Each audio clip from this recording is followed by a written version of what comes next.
राजभाषा के पद पर प्रतिष्ठित किया गया है और समस्त राजकाज हिंदी में करने के लिए निर्देशित किया गया है। लेकिन पनपी गुलामी की मानसिकता के कारण हम अपना राजकाज आज भी अंग्रेजी व दूसरी भाषाओं में करने में शिक्षित होने की शान समझते हैं और हम भी राष्ट्रभाषा की उपेक्षा करते हैं। इस कारण जो देश की राष्ट्रभाषा सम्मान मिलना चाहिए, हम हमारी राष्ट्रभाषा हिंदी को अभी तक प्राप्त नहीं हो पाया है। 4 उपसंहार। संक्षेप में कहा जा सकता है कि मातृभाषा श्रेष्ठ है, क्योंकि मातृभाषा ही हमें आत्मविश्वासी व योग्य बनाती है, हमें हमारी संस्कृति से जोड़े रखती है, अपनी सांस्कृतिक विरासत को एक पीढ़ी से दूसरी पीढ़ी तक पहुंचाती है। हर भारतवासी को अपनी और अपने देशवासियों की भिन्न भिन्न मातृभाषाओं पर पूरा सम्मान करना चाहिए। इसने ये दिए थे मातृभाषा और उसके महत्व में, मातृभाषा का अर्थ और परिभाषा बता दी, रचनात्मक विकास में मातृभाषा का योगदान, मातृभाषा का वह राष्ट्रभाषा और उपसंहार, ये सारी चीज़ें, ये चारों का जिक्र किया। इसी प्रकार अब जैसे दूसरा है वह मेरा प्रिय नेता, योग पुरुष महात्मा गांधी के बारे में है, इसमें दिया गया है।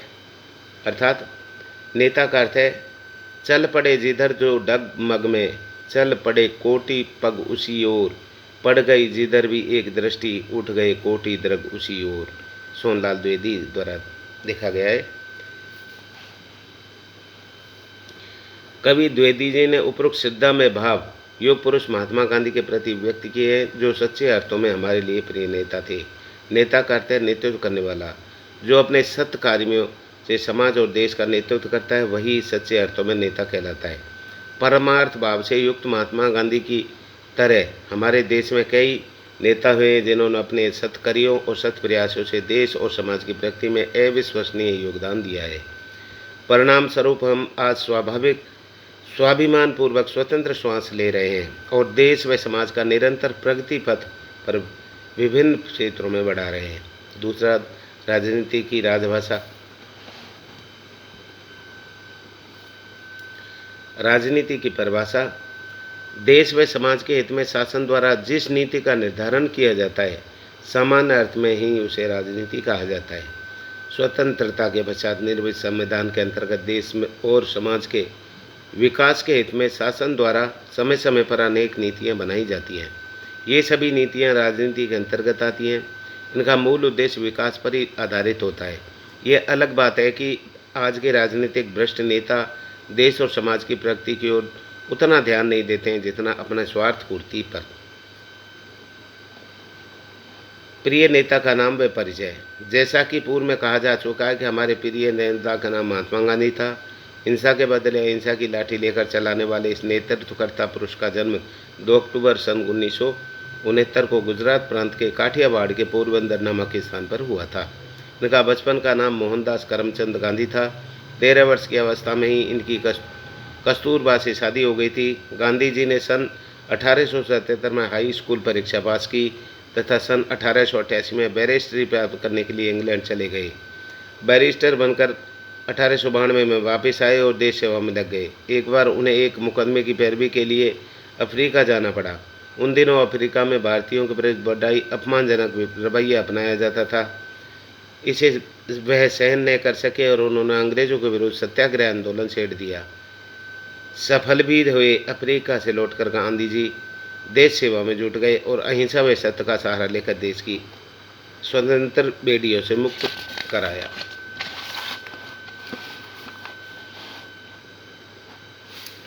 4 प्रिय नेता का आपके व्यक्तित्व पर प्रभाव। गांधी जी हमारे प्रिय नेता थे। उनका व्यक्तित्व सत्य और अहिंसा, कर्तव्यनिष्ठ, ईमानदारी से पूरित था।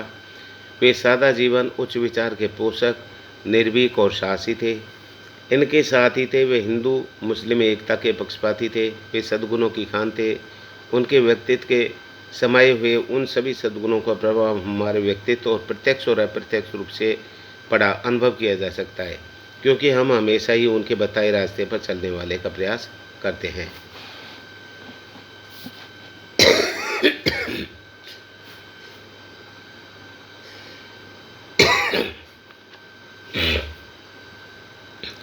मेरी अविस्मरणीय यात्रा।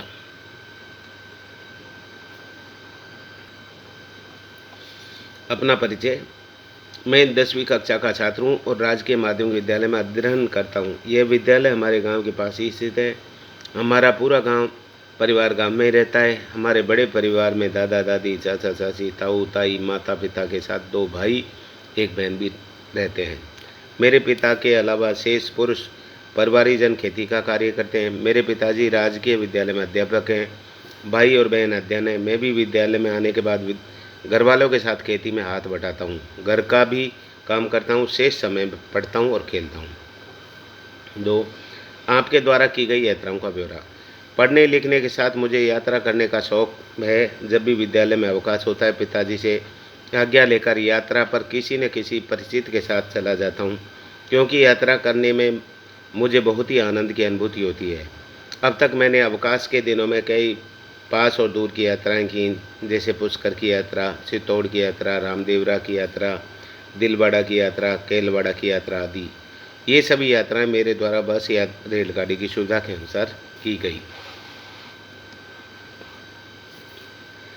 आपकी अविश्वसनीय यात्रा का वर्णन। ग्रीष्म काल हो चुका था। मेरा मित्र श्याम अपने पिताजी के साथ आगरा जाना चाहता था। उसने मुझसे भी चलने का आग्रह किया। मैंने पिताजी से आज्ञा प्राप्त कर यात्रा की तैयारी की और निर्धारित तिथि तक रेलवे स्टेशन पर पहुंच गया। आगरा के लिए रात 10 बजे गाड़ी चली।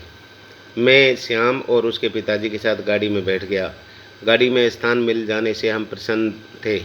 सुबह होते होते गाड़ी आगरा फोर्ट स्टेशन पर पहुंची। हम सब उतरे और तांगे में सामान रखकर होटल की ओर चल पड़े। होटल में पहुंचकर सामान रखा और स्नान आदि से निवृत्त होकर नाश्ता किया। इसके बाद हम आगरा के प्रसिद्ध किले को देखने गए। किले के द्वार पर हमें एक गाइड मिल गया। उसकी सहायता से हमने किले के प्रत्येक भाग को खूब अच्छी तरह देखा। इसके बाद तांगे में बैठकर संसार के 7 आश्चर्यों में से एक प्रसिद्ध आश्चर्य ताजमहल को देखने गए। सामने सफ़ेद संगमरमर के विशाल चौकोर चबूतरे पर खड़ा ताजमहल आगंतुकों को अपने ओर आकर्षित कर रहा था। ताजमहल की शिल्पकला और वास्तुकला को देखकर हम लोग स्तब्ध रह गए। वहाँ की हरी हरी मुलायम धूप पर बैठ के हमने विश्राम और आमोद प्रमोद किया। कैमरे से अनेक चित्र भी लिए। शाम को तांगे में बैठकर होटल आ गए। होटल में भोजन किया और सामान लेकर स्टेशन पर रवाना हो गए। सुबह होते होते रेलगाड़ी जयपुर पहुंच गई और हम उतर कर अपने काम की ओर चल दिए। 4, आपके जीवन पर प्रभाव। इस रोचक यात्रा से किसी ने हमने जिसे भी सुना है, उसने हमारे उत्साह और जिंदा दिली की प्रशंसा की, जिसने मुझे लगा कि मेरे मानसिक और शारीरिक सारी यात्रा की थकान दूर हो गई। इसके साथ ही मेरी समझ में आया कि यात्रा करना न केवल ज्ञान वृद्धि के लिए उपयोगी होता है, बल्कि वातावरण और स्थिति में परिवर्तन होने से ताजगी और नया उत्साह भी मिलता है। साथ ही मनुष्य के व्यक्तित्व विकास में भी यात्राओं का मूल्य योगदान होता है। ये चौथा है राजस्थान के मेले। इसके भी अपने देखे थे। मेलों का सांस्कृतिक महत्व। मेला मेल शब्द से बना है, जिसका शाब्दिक अर्थ है मिलना। जब किसी स्थान पर किसी धार्मिक, सामाजिक अथवा किसी अन्य देश को लेकर लोग एकत्रित होते हैं तो उसको मेला कहते हैं। मेला लोगों के मिलाने का कार्य करता है। साथ ही मेले के माध्यम से लोग एक दूसरे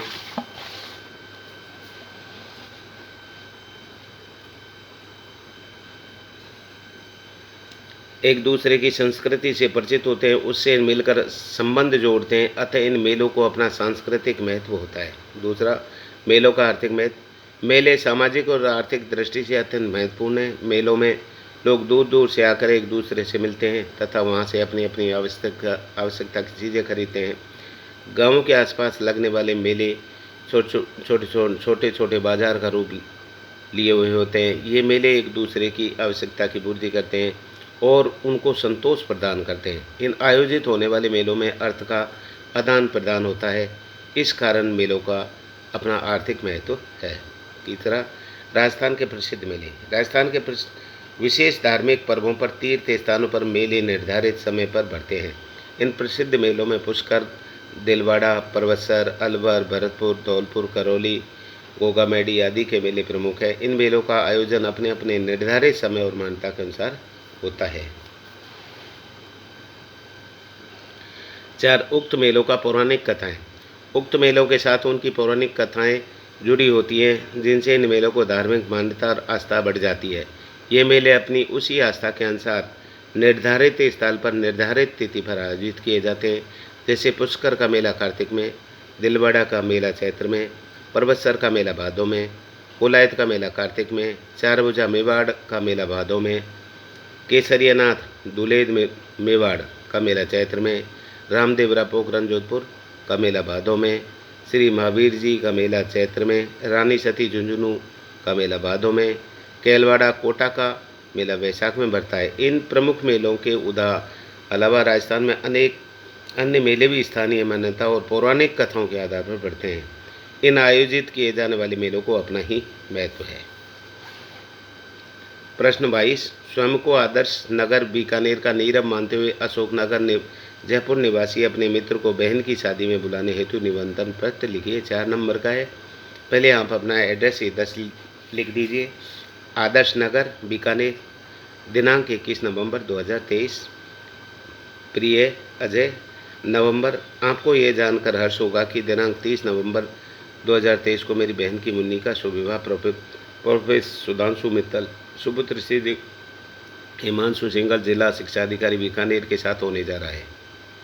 आपसे आग्रह है कि आप शुभ अवसर पर सपरिवार पधार कर नवविवाह वर वधू का आशीर्वाद प्रदान करें।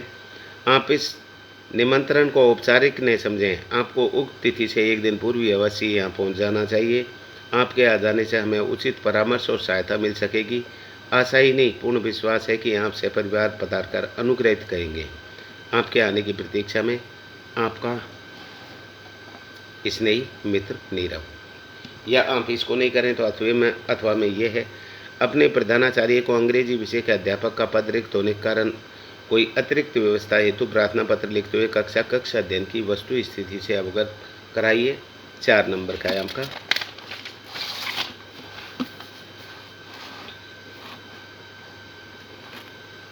सेवा में श्रीमती प्रधानाचार्य जी, राजकीय उच्च माध्यमिक विद्यालय मकराना। विषय, विद्यालय में अंग्रेजी विषय के अध्यापक का रिक्त पद होने के कारण अतिरिक्त व्यवस्था करने के संबंध में। महोदय,